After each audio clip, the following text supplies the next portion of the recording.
So let's begin with You're at 109 right now.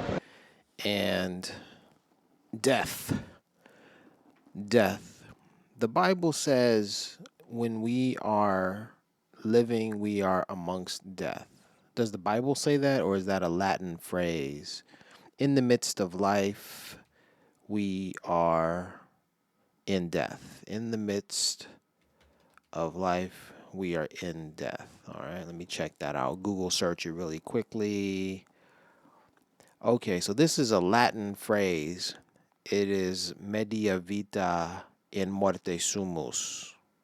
All right, that's the best Latin pronunciation I can come up with, not having studied Latin. Media vita in morte sumus. All right, so in the midst of life, we are in death. So I'm starting this podcast with death because I am in the midst of death. So yesterday, 24 hours ago, within the last 24 or 48 hours, yesterday, my neighbor died. And that was news. That was shocking news to me. And tomorrow, I'm going into today is a Friday. So I learned Thursday of the passing of my neighbor. And on Saturday, I knew of, but I tried to forget, tried to float down the river of denial about the fact that there's a funeral for a young man, uh, you know. So I'm sandwiched in between these two events, aware, greatly aware of death. And then, man, just a couple of weeks ago or so, there was a death, a celebrity, a radio host, talk radio host, and she died. And it was a sudden death, and she was born 4 days after me. So imagine that, someone of your generation, of your age dies suddenly. So that was scary. So these are the three deaths that I was made aware of because of, life. And and why? Why bring it up? Media vita in morte sumus. So I was, I guess, trying to get my mind off of, other matters, and I was watching 6888 or the 6888, the battalion of women who served during World War II. Boy, oh boy, man, the tears were rolling, the tears were flowing. I mean, golly, powerful story about real lives. That's the history about our country that has gone hidden for far too long. That movie, documentary movie, that movie, or film adaptation, it was a hidden treasure, and it is critical race theory. That movie is critical race theory, and telling stories like that are important for the education of our future generations, our present and future generations. So tears were flowing, man. It was beautiful to acknowledge, to see what they did at that time, and get a sense of the contribution that was made, and also to see how people tried to belittle their contribution or ignore and dismiss them. You know, it's real out here, y'all. It's real. So anyway, just want to say it's a beautiful, beautiful movie worth watching. It's a beautiful history worth learning about. Watch the movie in order to learn about the history, and salute to the 6 888 battalion. It wouldn't be a 10-9 episode if I didn't mention it. So the that movie took place in, or a large part of the movie takes place, toward the end of the war in 1945. And 1945, if you Add those numbers up. Well, you add the 1 and the 9, you get a 10, and the 4 and the 5, you get a 9. That's a 10-9 right there. So that's where I put my energy. I put my energy where 10-9 resonates. So whether it was 1945 or 1954 or 1927, 1972, 1936, 1963, all right, these are all 10-9 uh, numbers, dates, that resonate with it. All right, but anyway, back to the story, back to the topic of death. I harkened back to the lyrics of DJ Quick, my favorite artist, because the thing about it is the way that I was feeling, sandwiched between death, very close and near to death. That was the sentiment that Quick rapped about 20 years ago. We're going into 2025, and the song was released in 2005. So basically, 20 years ago, DJ Quick rapped, I've been closer to death than pallbearers. Imagine that. And that's some deep imagery for you, right? So a pallbearer is standing next to death, is carrying a dead body in a casket, and the pallbearer has to be right next to death. So Quick is saying, I've been closer to death than pallbearers. Closer. He's not only next to someone who has died or, recent events where someone has died, but he's even been even closer. Hmm. How close has he been? You know, I think he was just saying that, man, death has been all around him at that point in time. But but you could read even more into it by saying I've been closer to death than pallbearers. Like, wow. And then he continues, mutual disrespect is the sum of all terrors. I'm reading the lyrics off of Rap Genius, but I think he said terrorist. I think that's what he meant to say. Well, excuse me, not what he meant to say. I think that's what he said. Someone misquoted him, right? The sum of all terrors. No, terrorists. Because yeah, if you are a terrorist, then you are showing disrespect and doing things. If you're terrorizing someone, then you're disrespecting their personal space and their peace and etc. So mutual disrespect is the sum of all terrorists. And then he keeps going. I'm smarter than Maxwell. You'll get 86. 86 Maxwell from Get Smart, that TV show back in the day. I know that. Maybe you don't know that because you weren't around or you've got to do some research, but the TV show was called Get Smart, right? I'm smarter than Maxwell. You'll get 86th, and 99 is not a problem. She's my bitch, he says. Well, anyway, Quick keeps rapping, and he keeps going, and the interesting thing about this is that there's no chorus. He raps from the beginning of the song to the end of the song, and he just calls out, you know, things that come up that that he has to get off his chest.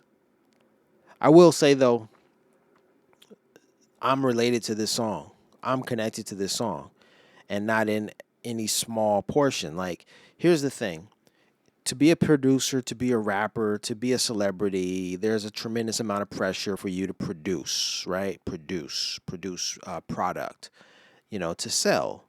And sometimes the water, the well runs dry. You forget, you get writer's block and what have you, right? And I'm imagining around 20 years ago, DJ Quick was bored, tired, and looking for inspiration.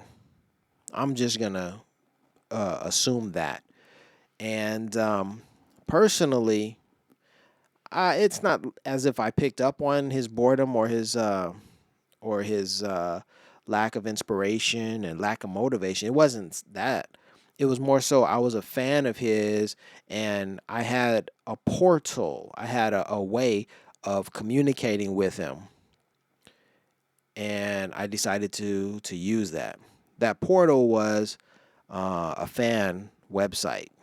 So 20 years ago, DJ Quick was signed to Arista Records, and Arista promoted him unlike he had ever been promoted before, in my opinion. Because from the perspective of a fan, I had never seen DJ Quick with that sort of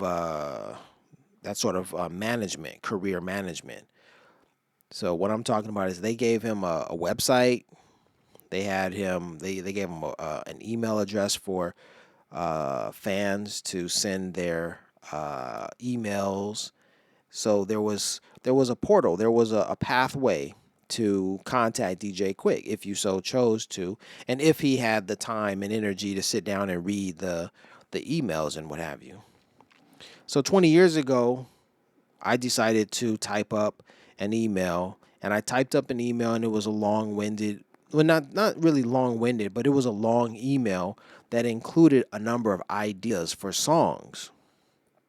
And so the reason why I say I'm I had a part in, or I'm closely related to this song, it's because in that email I said, "Hey, DJ Quick, you haven't rapped from the top of the song to the bottom of the song without any choruses. You haven't done that since you did it in 1991." So when I proposed this as an idea, it was sort of like a challenge. Like, hey, could you do what you did before? You haven't done that in the past. Like, that was dope. I appreciated that as your fan. And you know what? Sure enough, after that email was sent off, in the next release, DJ Quake had a song where he rapped from the top of the song to the bottom. Like, perhaps you could say that was just a coincidence, or you could say, "Hey, man, he read your article, he read your email, and he got inspired. He got an idea, and he executed that idea. He said, 'Yo, that's not a bad idea. I could do that again, and why not? Let's take it back to what we did in the beginning.'" Sure enough, he did it. But see, the thing about that email that I sent off, I didn't only give him one idea. Nah, I had probably 16 to 20 ideas. All right.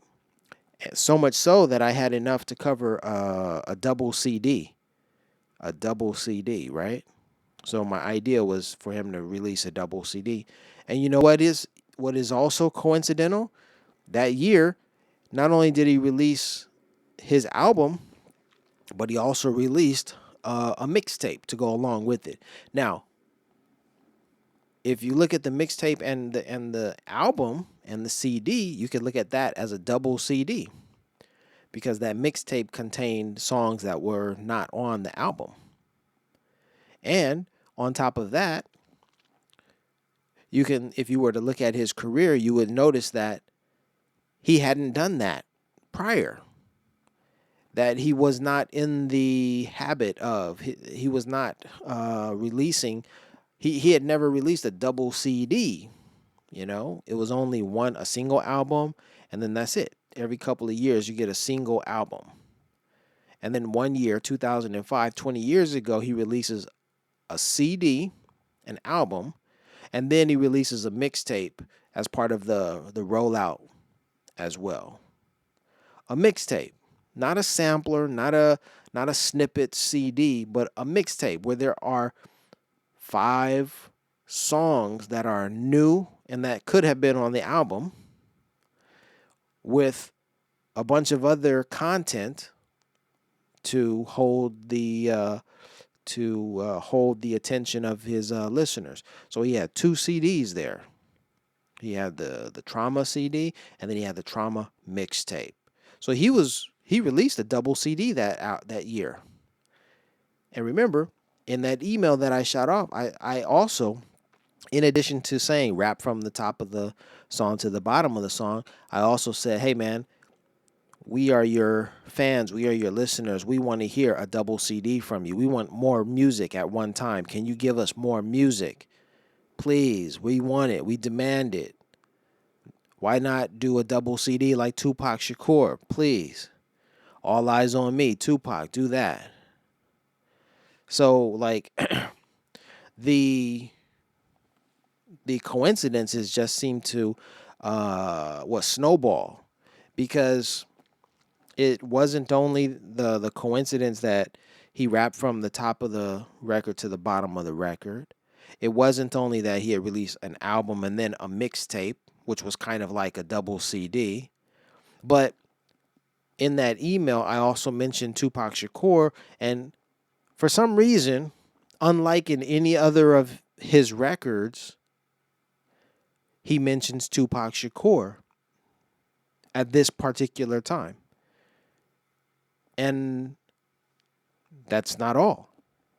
So, I mean, listen, I can go into all the little nuances and details about how my email changed the trajectory of DJ Quick's music, right? The trajectory of the releases. Like, I think even to this day, he might even have a copy of that email and might look at it from time to time because it because the ideas that I had and what he executed and what he did, they're so close. I'm like, yo, Quick, come on, man. But I've never tried to benefit, from that. I just tried to tell my story to say, man, I got I got a story to tell, and I know something, and I swear my favorite artist was tapped in. I think he paid attention to an email that I sent him.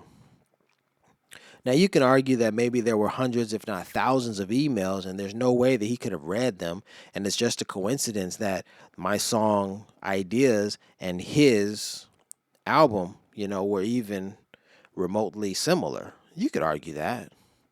I don't know. I don't know, man. There's way too many similarities for them just to be coincidences, so I don't believe that because I think I only mentioned three similarities, three things. But again, I submitted at least 16 song ideas, and I can point out about 16 similarities, 16 quote unquote coincidences, if you want to call them. So that's just my little story, but I want to read the lyrics. I want to read the lyrics because they're so fresh and so fly.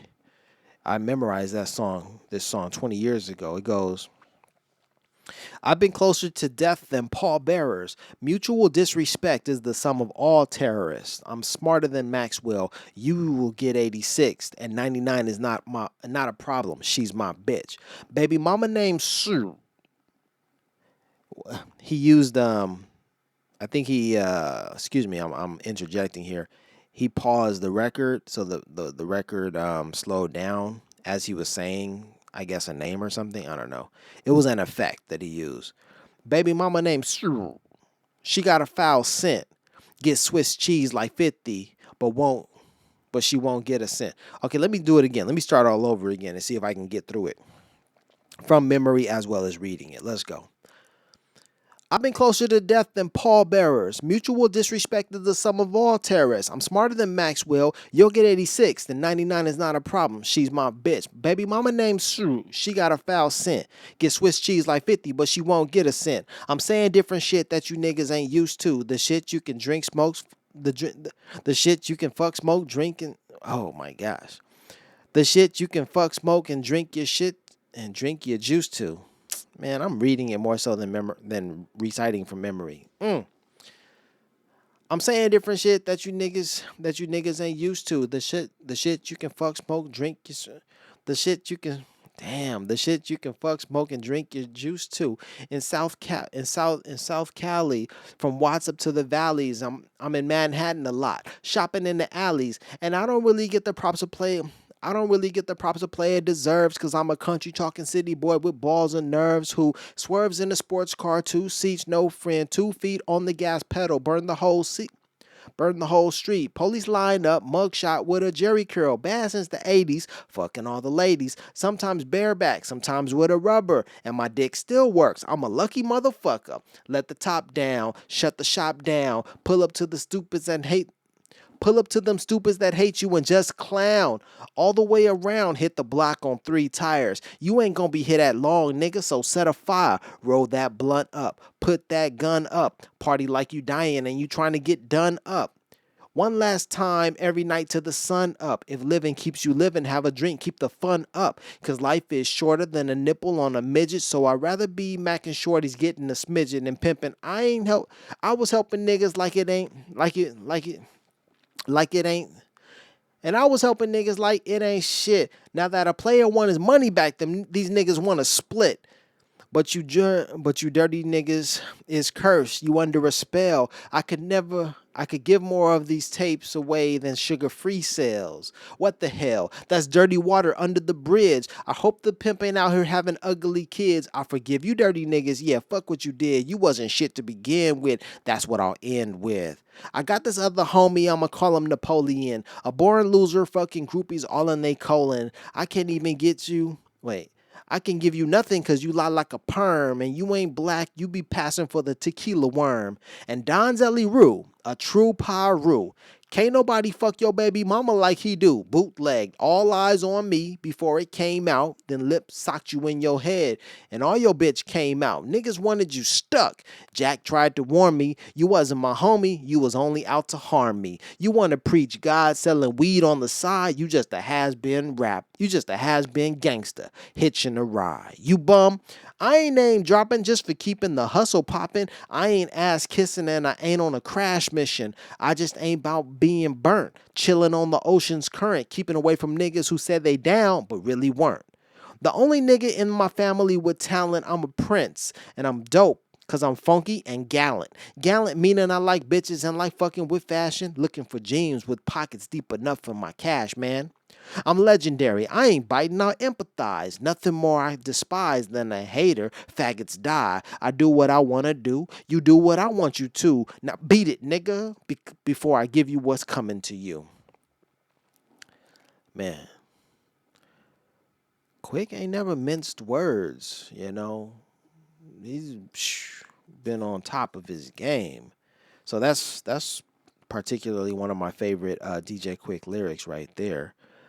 Like that's a heated verse, man. He was Quick has had some things on his chest and he has to get them off. And I hope that I in some way inspired that verse. Like, yo, just do it like that, Quick. And he saw the format, saw the matrix, and was like, I'm gonna execute on that. I'm gonna execute that idea. Let's go. And I think he did it because he had some things on his chest he was trying to get off. All right, that's what I had to get off my chest. Just some things I've been thinking about. Peace and blessings from IC 109. You're at 109 right now.